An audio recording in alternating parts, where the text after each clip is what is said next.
ya mahusiano, the gift of association. Zawadi ya mahusiano katika kufanikiwa mwaka 2026. Zawadi ya mahusiano katika kufanikiwa mwaka 2026. Zawadi ya mahusiano katika kufanikiwa mwaka 2026.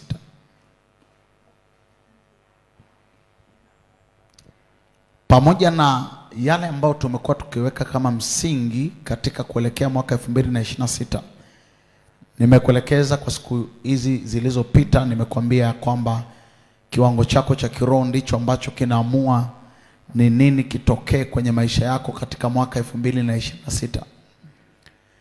Kiwango chako cha kiroho kinaamua nini kitokee kwenye maisha yako mwaka 2026. So mtu yoyote ambaye anataka kufanikiwa mwaka 2026, moja ya eneo ambalo haupaswi kuignore ni eneo la mahusiano. Ni eneo la mahusiano. One of the area that you are supposed to take it serious ni eneo la kiroho, lakini siku ya leo tunaangalia eneo la mahusiano. Kwenye eneo la kiroho, kwa mtu ambaye au kupata nafasi kuweza kupitia na kujifunza siku ya jana, make sure you listen. Make sure you listen kwa yale ambayo nimefundisha siku ya jana na juzi. Amen. Bwana Yesu asifiwe. Na siku ya leo tutakuwa tunaangalia zawadi ya mahusiano katika kufanikiwa mwaka 2026. Kila kitu kina nafasi yake. Kiroho kina nafasi yake katika kufanikiwa, lakini vile vile mahusiano yana nafasi yake. Niliweka msingi wa kiroho kwa sababu kiroho chako pia kinaamua aina ya watu utakaohusiana nao. Kiroho chako kitaamua aina ya watu utakaohusiana nao. Kuna watu ambao wanakuja kwenye maisha yako ni reflection ya kiroho ulicho nacho. Kuna watu ambao wanakuja kwenye maisha yako, they are just reflection of your spirituality. Wao ni kioo chako, wanakupa picha ya namna ulivyo kiroho. Na ndio maana unatakiwa kuwa makini na mahusiano. Unatakiwa kuwa na makini na mahusiano. Hapa sizungumzii mahusiano ya kimapenzi. Nazungumzia ni nani aliye karibu yako. Ni nani aliye associate wako. Who is your associate? Who are your associations? Ni nani ambaye unampa muda wako? Nani rafiki yako? Nani ndugu yako? Haleluya. Kwenye kitabu cha Wakorintho wa pili sura ya 5 mstari wa 16, kama kuweka msingi zaidi, nimekufundisha siku ya jana ya kwamba kiroho chako kinaamua nini unapokea. Nini unapokea. Kuna marafiki na kuna aina ya watu, kuna aina ya jamaa hupaswi kabisa kuwapokea. Haupaswi kabisa kuwapokea. Kuna watu mnaweza mkawa mnasali kanisa moja na wasiwe rafiki zako.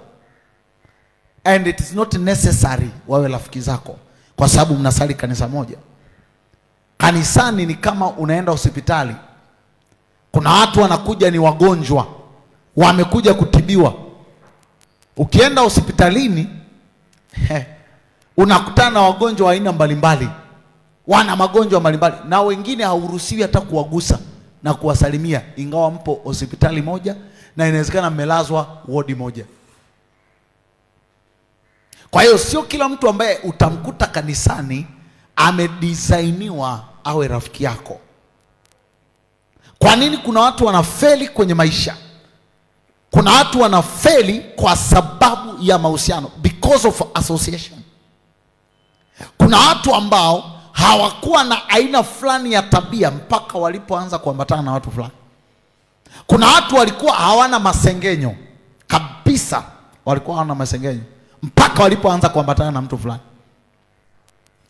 Kuna watu walikuwa hawana tabia ya madeni, lakini mpaka walipoambatana na watu fulani, okay, haina shida, haina shida.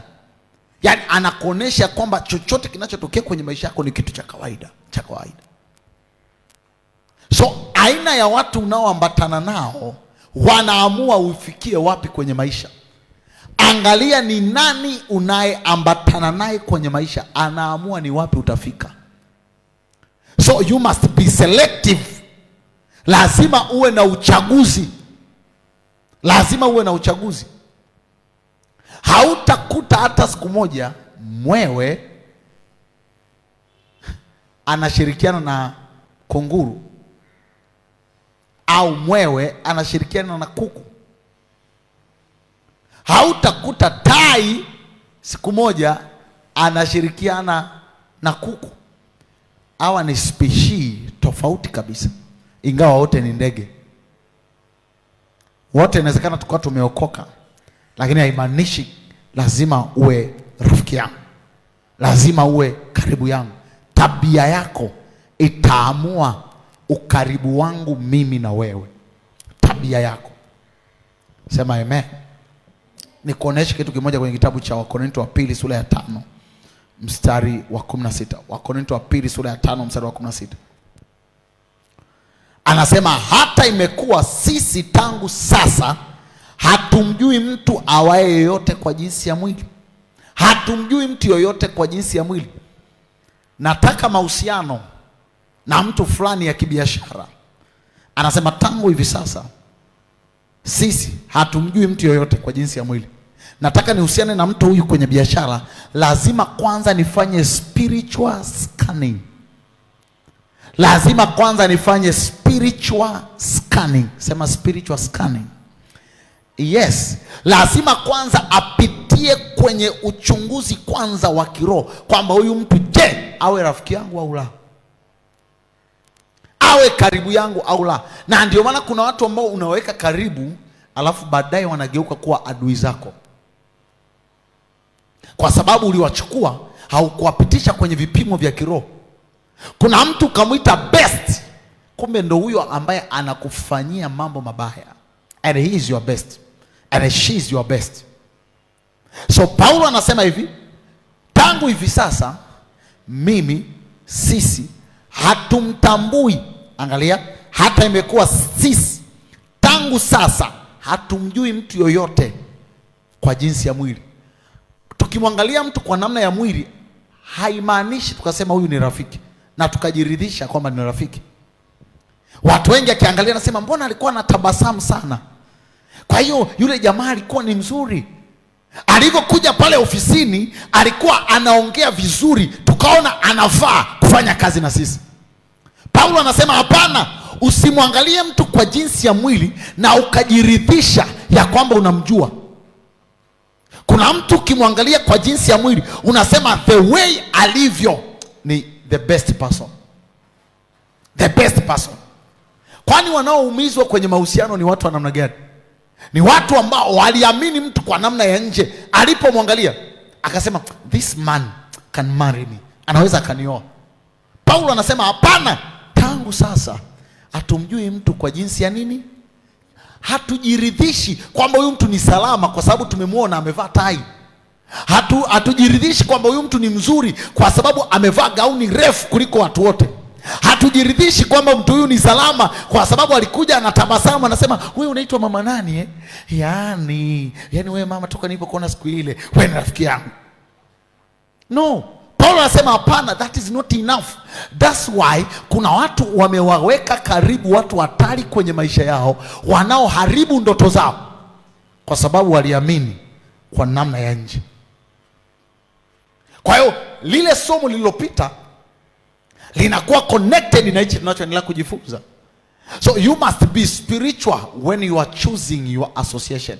Lazima uwe wa kiroho unapochagua watu wa kuambatana nao. Kuna mtu mmoja kwenye Biblia, mtu wa kwanza kufa anaitwa Abel. Huyu Abel alikuwa na mtu mmoja ambaye alikuwa ni kaka yake, anaitwa Kaini. Maandiko yanasema walikuwa ni watu wanaopendana, na siku hiyo wakasema twende uwandani tukatoe dhabihu pamoja. Wakaondoka wakaenda mahali ili wamtolee Bwana sadaka pamoja.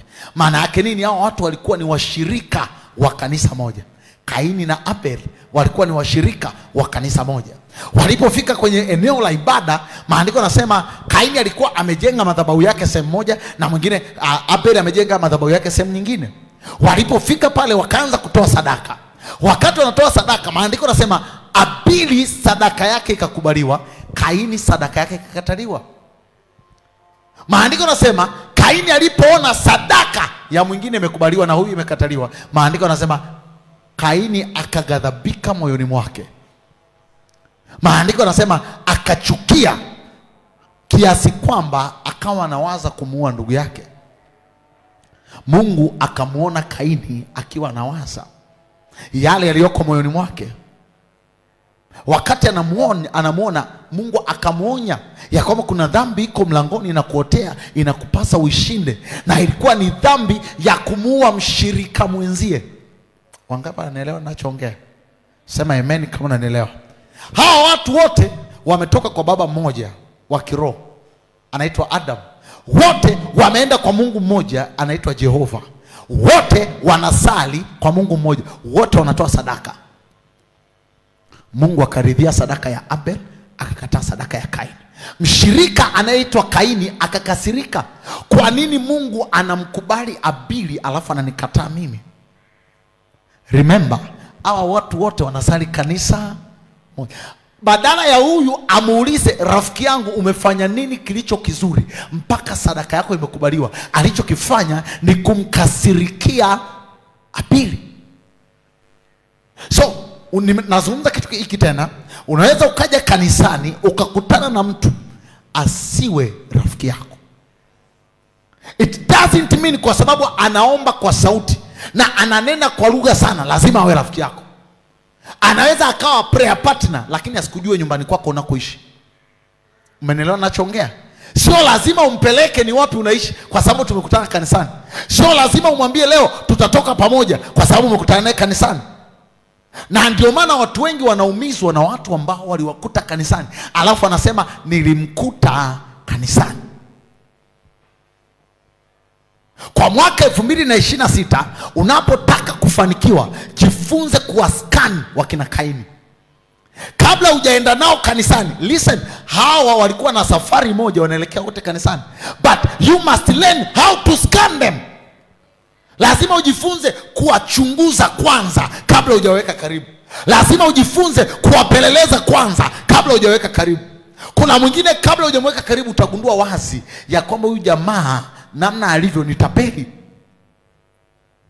Kuna mwingine utagundua ni msengenyaji, anaweza akachukua habari zako akapeleka sehemu fulani. Kama alikuwa na uwezo wa kuchukua habari za fulani akapeleka sehemu fulani, atashindaje kuchukua za kwako? Kuna watu wanasema unajua wewe ni my best friend, that's why I'm open to you. Sometimes sio kweli kwamba ni best friend wako ndio maana yuko wazi kwako. Sometimes ni mtu anayetafuta taarifa zako azipate, atumie taarifa zako kinyume chako. So unapoelekea kwenye mwaka 2026, one of the things that you need, that required in your life is to be selective. Kuwa na tabia ya kuchagua marafiki. Kuwa na tabia ya kuchagua nani wa kumwambia nini. Sio kwa sababu mtu sikia amekununulia Pepsi basi unafungua meno yako, unafungua ulimi, unaanza kuongea yote. Yani unamwona pasta yani alivyo, unamwona yani, mimi nakwambia yule pasta namjua sana, yani unajua mambo yake. Wewe hujui, ngoja nikwambie. Hapo umenyoshwa Pepsi, inawezekana hapo umenunuliwa socks pair moja, unaanza kufunguka, unabwatuka. Hapo umenunuliwa chips, hapo umetembelewa ghetto, then unaanza kufunguka, yani usimuone fulani. This is how enemy kills destiny. Hivi ndivyo adui anavyoangamiza hatima za wengi. Siku ya siku amjapatana na huyo mtu na yeye anakugeuka, anachukua siri zako zote ulizomwambia, anachukua habari zako zote ulizomwambia, namna ulivyokuwa umetoa mimba na Yesu akakuokoa baada ya kutoa mimba. Na sasa hivi upo kwenye mahusiano na mchumba, Anaenda kumwambia mchumba wako kwamba usimwone yule dada, yaani unamwona kama ni mzuri, nakwambia ashatoa mimba, achana naye. Wangapi wanaelewa ninachoongea? I'm trying to open up your eyes ili ujue. Na kumbuka Kaini na Abel walikutana kwa baba mmoja, walikuwa ni washirika wa kanisa moja. Lakini Kaini anamuua ndugu yake ambaye alikuwa ni mshirika wa kanisa moja. Na in fact walikuwa wametoka ibadani. Baada ya ibada Kaini akamchukua akampeleka uwandani, twende tukatembee bwana. Akampeleka huko akamuua. Maandiko yanasema alipomuua akamfukia. Tabia za kufukia watu hazikuanza leo. Wa kwanza baba wa mauaji alikuwa ni Kaini, na alikuwa anajua namna gani ya kuficha mtu baada ya kumuua. Maandiko yanasema akamficha mchangani. Now you can learn ya kwamba these problems were there since then. Na ili tatizo lilitokea kwa watu ambao ni wa damu moja, walikuwa ni marafiki, walikuwa wameshibana, but they were not friends. Walikuwa sio marafiki. Nyie mnanielewa ninachoongea? Achana na tabia za kukenua meno. Unajua alinisaidia sana kipindi nikiwa na shida, kwa hiyo ndio maana nilikuwa nafunguka mambo yangu, kwa sababu alionyesha moyo wa upendo. Nani aliyekwambia kila mtu anayeonyesha moyo wa upendo maana yake lazima ufunguke mambo yako? Unapoelekea mwaka 2026, one of the things that you must learn, God give me eyes. Tangu hivi sasa hatumjui mtu yeyote kwa jinsi ya mwili. Lazima tukae kwa namna ya roho, alafu tumwangalie huyu mtu. Sometimes utakutana na watu ambao hawana fedha, hawana mali, but they are real, they are authentic, they are genuine. Inawezekana hana pesa ya kukupa, lakini ni rafiki ambaye anastahili ya kukaa karibu na wewe. Inawezekana hana nyumba kama ulionayo, lakini anakuwa ni mtu au rafiki anayetakiwa kae karibu na wewe. Inawezekana sio mweupe kama ulivyo, ila anastahili nafasi ya kukaa karibu na wewe. Na ndio maana watu wengi ukiwaangalia kwa namna ya nje, ukiwa value kwa namna ya nje, you are getting lost. You are getting lost. Kuna mtu ukimwona kwa sababu ameshuka kwenye gari ameingia kanisani, unaweza kusema huyu kesho anaweza kawa mzee wa kanisa, huyu kesho anaweza kawa bishop, huyu kesho anaweza kawa mtu. No. Na ndio maana tabia ya Mungu haangalii kama wanadamu waangaliavyo. Mungu anaangalia moyo. Haangalii kama wewe nyasi unavyoangalia. Sometimes ukimwangalia mtu unasema this one tunaweza tukafanya biashara, this one we can do this, but this is your information. Hii ndio taarifa yako. Kuwa makini nani unamuita rafiki. Na ndio maana kabla ya kumuidhinisha mtu kwenye moyo wako, mpitishe kwenye skana ya Mungu. Take him or her to the spiritual scanner. Mpeleke mahali ambapo anaweza kuwa scanned spiritually. Paza sauti ya amen kama unanielewa. Mungu ndiye anayetoa zawadi ya watu sahihi. Mgeukie jirani yako, mwambie Mungu ndiye anayetoa zawadi ya watu sahihi. Mwambie tena, Mungu ndiye anayetoa zawadi ya watu sahihi. So lazima uwe makini na namna vile ambavyo unachagua marafiki. Unachagua marafiki. Who is your friend? Who is your best friend? Who is your bestie? Nani unayemwita rafiki yako? Bwana Yesu asifiwe sana. Bwana Yesu asifiwe. Angalia kwenye kitabu cha Wakorintho wa kwanza 15 mstari wa 33. Marafiki wana uwezo wa kuharibu vitu ulivyo navyo, na marafiki wana uwezo wa kujenga vitu ulivyo navyo. Marafiki wana uwezo wa kuharibu vitu ulivyo navyo, na marafiki wana uwezo wa kutengeneza vitu ulivyo navyo. Marafiki wana uwezo wa kujenga vipawa ulivyo navyo, na marafiki wanaweza kushusha vipawa ulivyo navyo. Marafiki wanaweza wakakuharibia mahusiano yako na watu wengine, na marafiki ulionao wanaweza wakakuongezea marafiki wazuri wenye tija kwenye maisha. Marafiki wanaweza wakakujenga kiroho ukawa rohoni, na marafiki wanaweza wakakuporomosha kiroho. Marafiki wanaweza wakafanya biashara yako ianze kukimbia. Marafiki wanaweza wakafanya biashara yako ifeli kabisa na isiinuke tena. Wakorintho wa kwanza 15 mstari wa 33.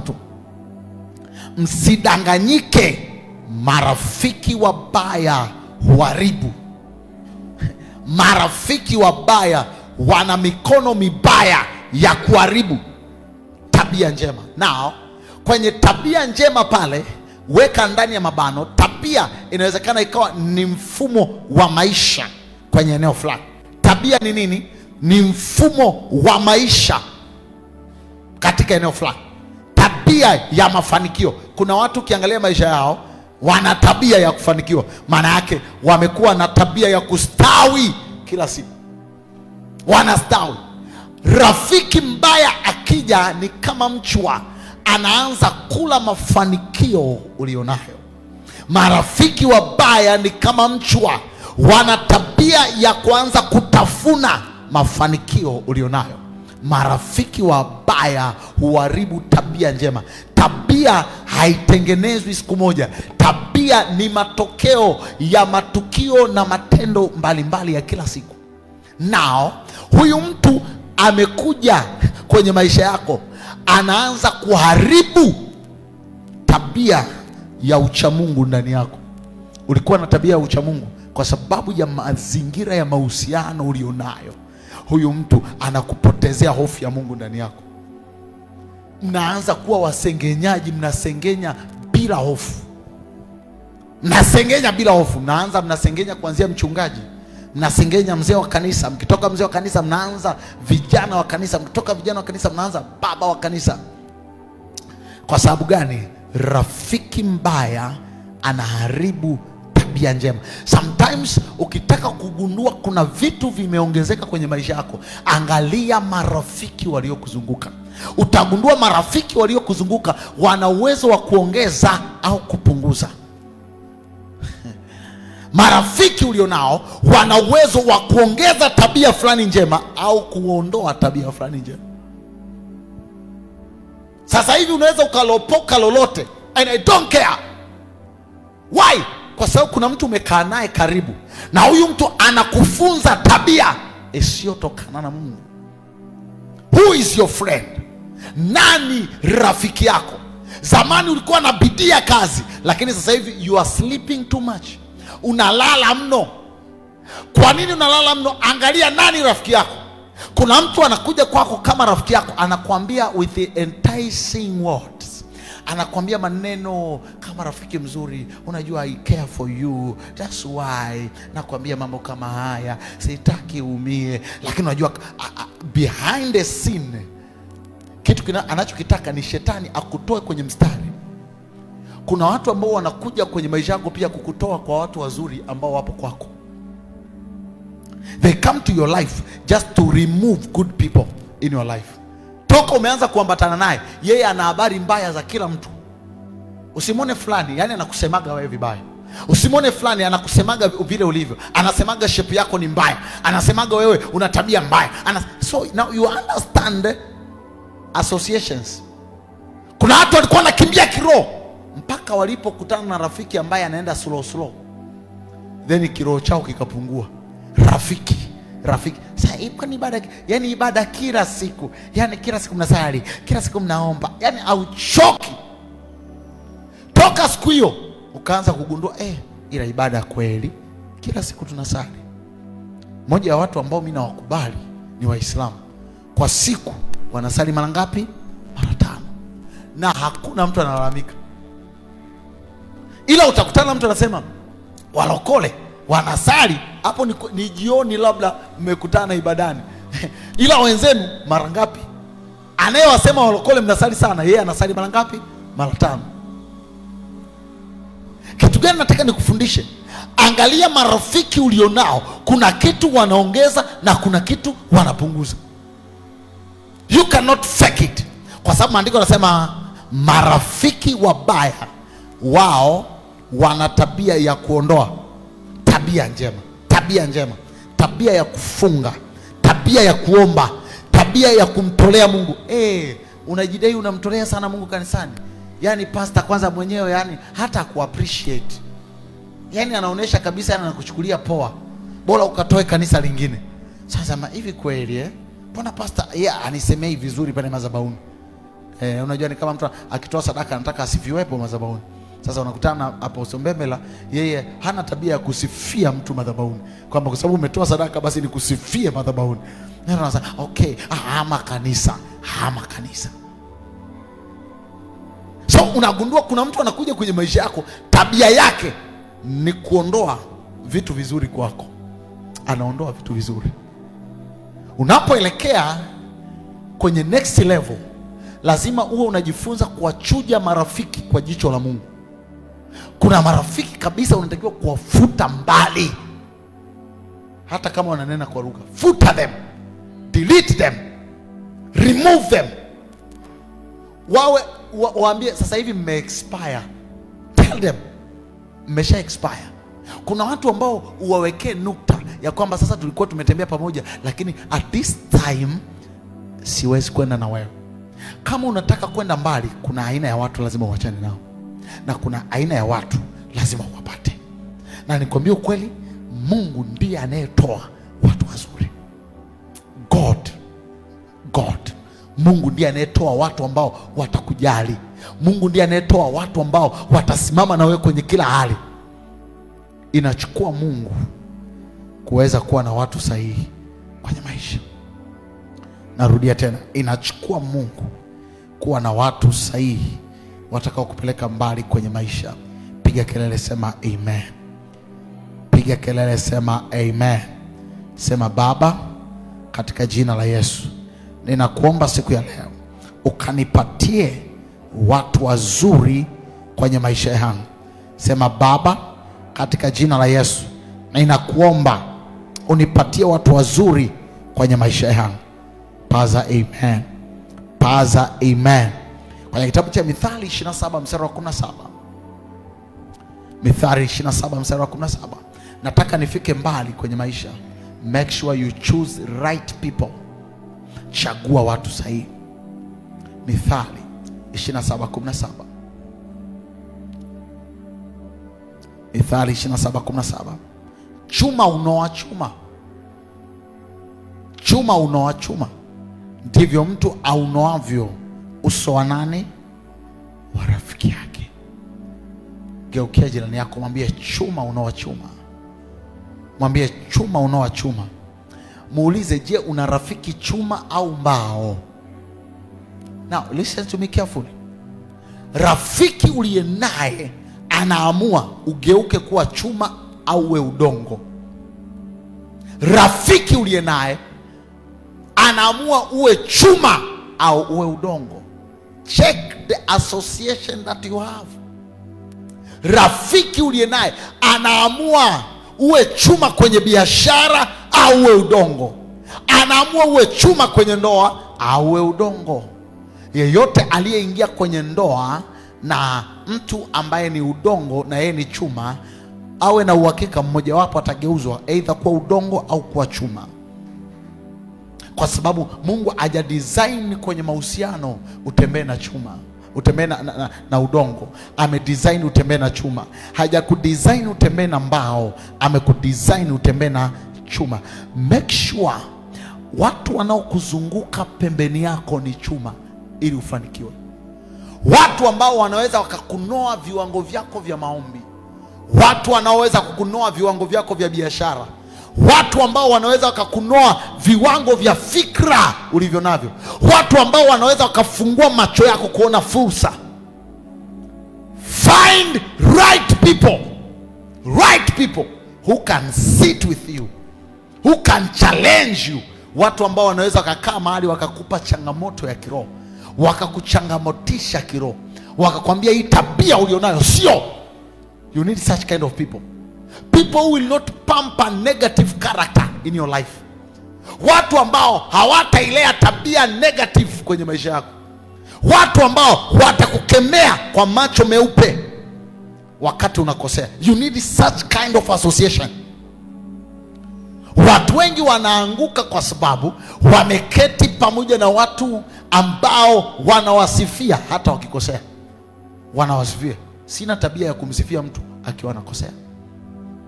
I cannot praise a person who is committing a lot of mistakes. Kila saa mistake. No. That's not my work. Kazi yangu ni kucorrect with love. Kumsahisha mtu kwa upendo. Badilika, hii tabia sio. Badilika, huyu mtu hata kupeleka kokote. Nisikilize, sometimes naweza nikakwambia kabisa rafiki yako fulani hata kupeleka kokote. Ukingangania, endelea. That's all. That is my duty as your pastor. So once I'm sitting na ninakuangalia, naona unapotea, nitakuonya. Rafiki yako fulani mnakoelekea mnapotea. Imagine we kitu pekee ambacho mtu anacho eti ni kukusengenya. Alafu namuita rafiki yako. Rafiki anakupeleka shimoni na unasema yani tukikaga tunapiga story. Angalia story zipi? Rafiki huyu hajai kukuita hata siku moja twende kuomba. Rafiki huyu hajai kusema hata siku moja njoo tufunge. Rafiki huyu hata siku moja hajai kusema mimi na wewe tukae sasa hivi tujadili neno la Mungu. Ila siku ya siku anakuja na habari za watu za masengenyo. Anasengenya afu anasema wewe ni rafiki yangu. Hapana, nyie ni mipumbavu, mmeketi pamoja. Ni mipumbavu, hamna akili na muendi kokote kwenye maisha. Watu wanaoenda mbali kwenye maisha wako makini na aina ya watu wanaowachagua. Watu ambao watakufikisha mbali. Watu ambao watakuonesha namna ambavyo unapaswa kuwa kiroho, namna unavyopaswa kuwa kihuduma, namna unavyopaswa kuwa kwenye maisha yako. Now, this kind of people are very rare. Ni wachache. Make sure you make a right choice. Hakikisha unachagua vizuri watu unaoambatana nao. Narudia tena. Hakikisha unachagua vizuri kabisa watu unaoambatana nao. Check your friends. Angalia watu ulionao kwenye boksi lako ni watu wa namna gani. Watu unaowaita marafiki wapenzi. So, yeah, she is my bestie. She is my best friend. Angalia mnaungana kwenye nini? Kitu gani ambacho kinawaunganisha? Kila mtu tafakari. Nakupa tafakari zaidi. Tafakari yule unayemwita rafiki yako. Yule unayemwita my best friend. Una kitu gani toka mlipoanza Januari mpaka sasa amekiongeza kwenye maisha yako? Kuna kitu gani ambacho amekiongeza kiroho? Amekiongeza kiuchumi? Amekiongeza kwenye namna yako ya kufikiri na kuwaza? Moja ya kitu ambacho kinaua kwa haraka maisha ya watu ni mahusiano yasiyoeleweka. Kuna mahusiano ambayo unatakiwa uende kwa Mungu sasa, umwambie Mungu kabisa, naomba unisamehe kwa sababu niliambatana na mpumbavu kwa muda mrefu na nilimshikilia kama best friend. Na tukiongeaga namna hiyo sasa, wengine Mungu ametuita ili tukaende kubadilisha watu. Kama tukiwatenga wote itakuwa hivi. Endelea. Kuna mtu unaweza ukamsaidia lakini asiwe rafiki yako. Ukamwonya lakini asiwe rafiki yako. Wangapi wanaelewa ninachoongea? Yes. Check the friends that you have. Angalia aina ya marafiki ulionao. Tarudia tena. Angalia marafiki ulionao. Angalia kitabu cha Mithali 27 mstari wa 6.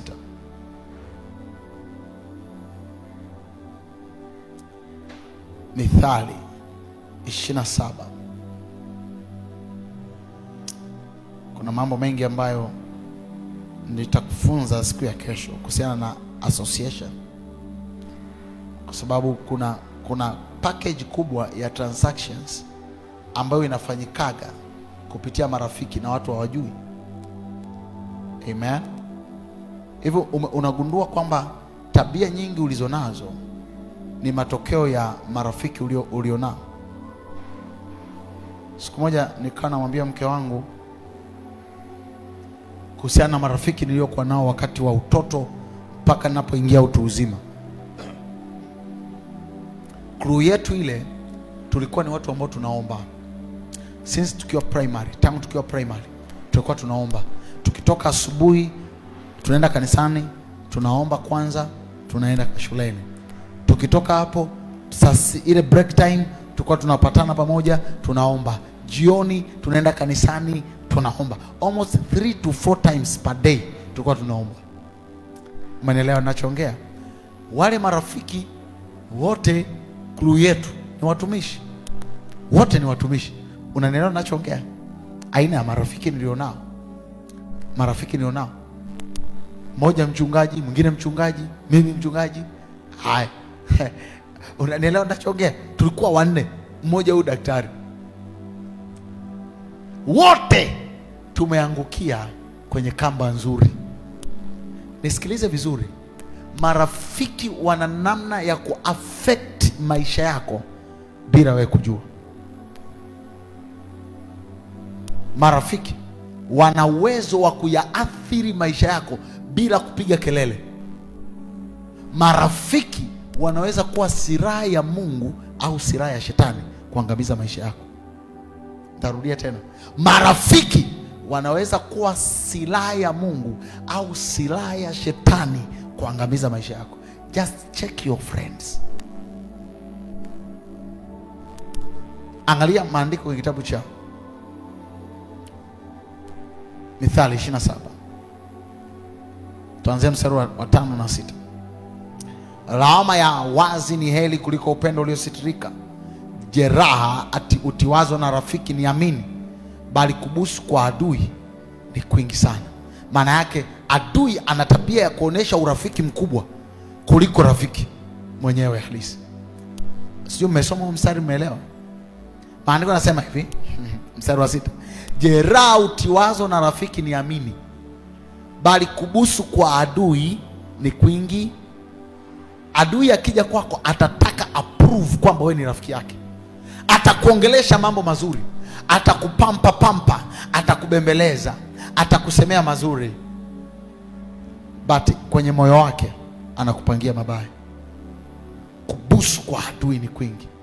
Yuda anamsaliti Yesu kwa kumbusu. Kwa kufanya nini? Kubusu kwa adui ni kwingi. Adui ana mabusu mengi kuliko rafiki. Ndarudia tena. Adui anajidai ana sympathy na wewe, anakuonea huruma kuliko rafiki wa kweli. Naona baba anakufokea sana, hana upendo na wewe, anakuchukia, ndio maana anakufokea, anakupendi, hakupendi kabisa. Ukiangalia ni kama na make sense. Kwa nini baba mimi ananifokea? Kwa nini asingenielekeza tu kama yani nani? Utakuja kugundua marafiki wabaya wana tabia ya kujionesha kama wao ni wazuri na wanakuonea huruma sana. Watu wengi nikwambie kweli, wakiwa naenda hospitalini, daktari ana huruma, yani naogopa kukuchana, utaumia. Watu wengi wangekufa na magonjwa. Ila ukienda kwa daktari, anasema umeumia hapa, anakubonyeza zaidi. Anakubonyeza, si ndio? Wangapi wameenda kwa daktari? Ukienda kwa daktari hakuonei aibu. Anasema hebu toa nguo. Alafu yuko busy na viwembe vyake, anakusubiria utoe nguo huko. Alafu sasa anasema jamani ujifiche nisikuone. Haoni aibu. Ila adui yako anajidai yale makosa hayaoni. Yani anikikonya hapa, yani sitaki nikosane naye mimi, sitaki nikosane naye. Mtu yoyote ambaye anaashumwa yeye ni mzuri sana na anapenda kuwa mzuri sana kwako kuliko kukuonya, sio rafiki mzuri. Kwa sababu ile ni tabia ya adui. Adui yoyote ni mtu anayelea uovu kuliko uzuri. So ukikaa na mtu ambaye analea tabia yako negative, huyo sio rafiki, huyo ni adui. Wangapi anaelewa ninachoongea? Mtu yote anayeona unafanya muda wa kwenda kufungua biashara umelala na anakuambia yani bora tukae wote tupige post story ni kumisi, huyo ni adui. Do you understand what I'm saying? Unapoelekea kwenye mwaka 2026, one of the things that you need to ask to God is right association. Umuombe Mungu watu sahihi wanaopata unapaswa kukaa around you, watu ambao watakupigisha hatua kiroho, watu ambao watakupigisha hatua kwenye ndoa yako, watakao kupigisha hatua kwenye huduma yako, watakao kupigisha hatua kwenye biashara yako. Now you need right people around you. Wangapi wananielewa ninachoongea? Paza sauti ya amen. Now from today, anza kufanya uchunguzi ndani yako. Je, watu walio pembeni yangu ni marafiki sahihi au ni maadui? Watu ninaoita best friends ni watu sahihi au ni maadui? Kwa sababu kubusu kwa adui ni kwingi sana. Kubusu kwa adui ni kwingi sana. Learn. Allow God to teach you. Mruhusu Mungu akufundishe nani rafiki sahihi, nani sio rafiki sahihi. Mruhusu Mungu akufundishe na akuoneshe nani mtu wa kuambatana naye na nani si mtu wa kuambatana naye. Simama mahali ulipo katika jina la Yesu. Tomorrow nitaendelea kutokea hapa. Kesho tutaanza mapema sana kwa sababu nitakimbizana na siku ya kukimbilia Jumapili, maana inakaribia. Amen. Nitaendelea na the gift of right association kwa sababu kuna vitu hapa sijaanza kuvifundisha kabisa, viko hapa. Bwana Yesu asifiwe. Kitu gani kinachoua watu? Watu wengi wanakufa kwa sababu ya marafiki, kwa sababu ya associations walizonazo. Inua mikono yako juu, sema Baba, kwa jina la Yesu, kwa neno lako yafungue macho yangu, fungua macho yangu kuweza kujua watu sahihi wa kuambatana nao. Sema Baba, kwa jina la Yesu, ninakuomba siku ya leo, fungua macho yangu kuweza kujua watu sahihi wa kuambatana nao. Kwa dakika moja paza sauti yako na uombe, mwambie Bwana, ninakuomba siku ya leo, open up my eyes to see the right association. Fungua macho yangu kuweza kuona watu sahihi wa kuhusiana nao. Je, wale nilionao pembeni yangu, je, ni watu sahihi? Wale ambao nimewaita best friends, je, ni watu sahihi? Je, wale ambao nimewaita marafiki zangu wapendwa, je, ni watu sahihi? Bwana, ninakuomba uyafungue macho yangu. Fungua macho yangu, fungua macho yangu, fungua macho yangu, fungua macho yangu. Nilipokosea kwenye kuchagua marafiki, Bwana, nisahihishe tena, nisahihishe tena, nisahihishe tena. Omba katika jina la Yesu Kristo, omba katika jina la Yesu Kristo, omba katika jina la Yesu Kristo. Tangu sasa hatumjui mtu yoyote, sisi hatumjui mtu yoyote kwa jinsi ya mwili. Mtu yoyote kabla ya kuwa rafiki, mtu yoyote kabla ya kumweka karibu, lazima apitishwe kwenye vipimo vya kiroho. Bwana, ninakuomba fungua macho yangu kuweza kujua nani. Ninawaachilia, ninawaachilia katika jina la Yesu, ninawaachilia katika jina la Yesu. Yeyote ambaye si sahihi namwachilia. Ninapoelekea mwaka 2026, hataenda na mimi, hatakaa na mimi, hatadumu na mimi katika jina la Yesu, katika jina la Yesu. Na Bwana akupe marafiki sahihi kwa jina la Yesu. Na kuombea Bwana akupe watu sahihi katika jina la Yesu. Akupe watu sahihi utakaoenda nao next level katika jina la Yesu. Bwana akupe watu sahihi watakao kuvusha kwenye maisha katika jina la Yesu. Nasema Bwana akupe watu sahihi watakao kupeleka next level katika jina la Yesu. Yeyote ambaye si mtu sahihi kwenye maisha yako aende mbali na wewe, aende mbali na wewe, awe mbali na kazi yako, awe mbali na biashara yako, awe mbali na huduma yako, awe mbali na ndoa yako katika jina la Yesu. Pokea watu sahihi, pokea watu sahihi kwa jina la Yesu Kristo. Paza sauti ya amen kwa jina la Yesu.